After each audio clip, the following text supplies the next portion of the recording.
Susan, what you're doing? I'm doing the most laborious job of cooking. I'm preparing the tomato sauce for boiling. This would be our pasta sauce. Oh, no. And there's nothing more boring than pulling the little tops. What do they call these little tops of tomato? Whatever. What's this? Yeah. No, I don't the know. Gaelic or something. Gaelic, yeah, something. Something like that. Yeah. And, this And is you really, have also some basil. Tomorrow I'll bring you more basil. I've got lots in here. It's all underneath. So you will next stage is just to boil Look, them. it's all here. You already put It's them all basil and tomato. What you will do next? Well, the next thing that comes, I will fry the onions. I always fry the onions and the garlic. You mean you will put it on the... They need to be caramelised, but everything else... So how you fry it? You put it in the oven? No, I fry it. Oh, you put it over in the pan. hot? I In the fry it pan. in the pan, Okay. yeah. Don't confuse frying with baking or roasting. Yeah. I will fry it in the pan. There it is. Oh. So you have removed all those tails. Oh, God, yeah. It's better we call it tails. It's very... Yeah, I think it's called gay cakes. Yeah, something. So one of the viewers can tell us what is it called? Colics, I think. Colics. Something like that, because I'm absolutely tired out. I think that's because of the crinoids. I know that crinoids have a colics, and that is the colics. Right, Okay, as a lover of fossils, I can say that we call that in the crinoid colics. Okay, well, it's crinoids is also called sea lilies, you know that. Right, then I didn't, and I'm sure none of the other viewers did, but we'll take Yeah, when you told it, I just remembered. Okay. Anyway, well done. I will come when you're boiling it. Okay. Come with it, come later when I've finished doing everything. Put it in the hob. That's ready. Thank you very much. I'm just going to turn it on now and let nature take its course. And also, look at the mess it's out. It makes a mess. And you will add any salt into this? I will. I'll add seasoning. Seasoning? What is seasoning? Seasoning is usually salt, sugar. Oh. But I like my seasoning to be natural, so what I'll put apart from salt and sugar would be, I will have garlic, garlic. Oh, okay. And I will have fresh pepper, onions. But before I put the onions and the garlic in, I will fry them. Okay, we have our own and peppers. Lots of from I'm going to use everything from the allotment, apart from the salt. Yes, which is from the sea. And We the don't sugar. have a sea here. Yeah. And that would be the only two seasonings that's not our own. Yeah.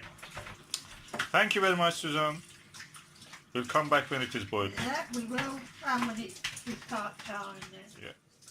It's lovely. So, what's happening here? Well, I forgot what I've put. Oh, here it is. Well, this is the sauce now.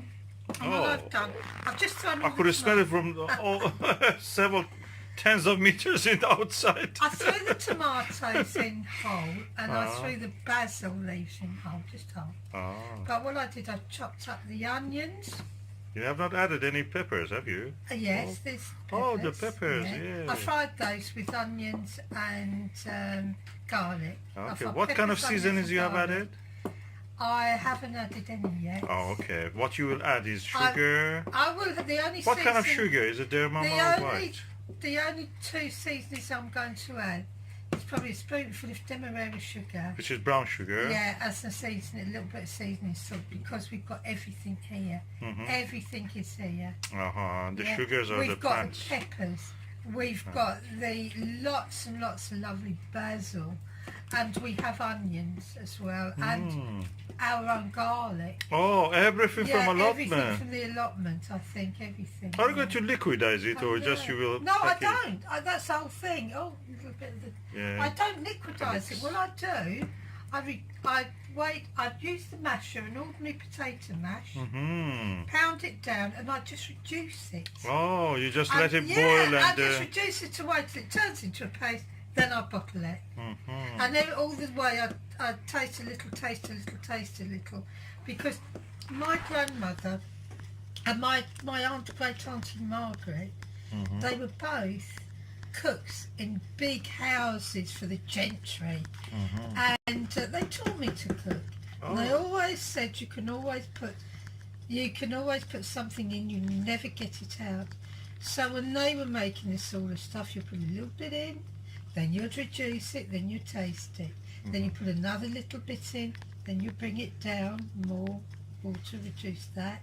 And that simply means you just steam the water away. And until it's just enough to, probably this great big basin, this great big bowl here, cooking pot, will be enough just to fill up, I think, about a litre. Of that is at least 2.5 litre. Yeah, capacity of this pot. Yeah, so it's going to reduce down a lot. But the thing with that is that it's like a paste. It intensifies the flavours. Yeah, it's a paste and not a sauce. So when you put it to your cooking with, you can easily, you could use it for all sorts of things. You can paste it over your pizzas, put lovely pizza topping, or you can put it into cooking and add water to it. So you can make spaghetti out of it and just add a little more water again. So you know, it's an all-rounder really. Yeah, the world is your oyster, as a Shakespeare. Yeah, and another thing that I do, I will get old jars and I will scald them in boiling water. Everything gets scalded in boiling water, even the lids. I'll put this in, yeah, once it's cooled down for boiling, so everything is sterilised. And then I get some cling film, just put it over the top and the lid on. And if you put it in the fridge, even though you open it, you know, for several weeks, it will stay fresh. Thank you, darling. My pleasure. And on goes the lid. Back to reduction. It will probably take several hours to reduce, by the way, so you have to be patient. Thank you. We will.